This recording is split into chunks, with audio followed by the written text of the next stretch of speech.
good day to everyone, sirs, madams. It is my great pleasure to introduce myself to you. I am Lemuel Video Campo, a boson. I stand at 177 centimeters and weighs 82 kilograms. I have a wife and a daughter who lives in the province, sir. Just recently, to be exact, January 31, 2016, I have turned 55 years old. I am a graduate in Marine Engineering and Bachelor of Science in Customs Administration as well. I have started my seaman career since 1989, mostly in K-Line Ship Management, owned and managed by a Japanese company.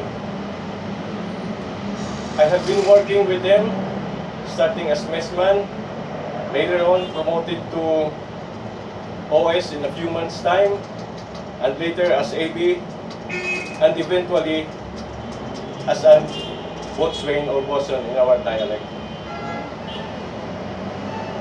But just recently, K-Line Ship Management imposes a memorandum that all the PT officers, upon reaching the age of 56, they're not going to hire anymore.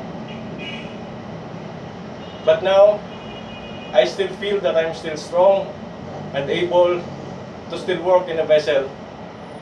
So I think to myself that it is high time for me to look for another company who can give me a chance to partake my expertise and experience with them.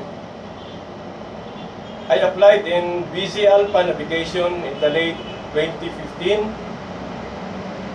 and as of now, they lined me up in the vessel CMA CGM Mekong. Sir, I know that I'm still strong and I can still work in your company if given a chance. I can still work with you for 10 years or more. I can assure you that, sir. And I also assure you that if you give me a chance to work in your company, I could be an asset to you because of my expertise and experience, which I am also going to partake and impart to my subordinates and to the other crew. So, sir, I'm hoping for your consideration regarding my application with you. I hope that you will hire me, and I pray to the Lord that you'll give me a chance. Thank you very much, sir.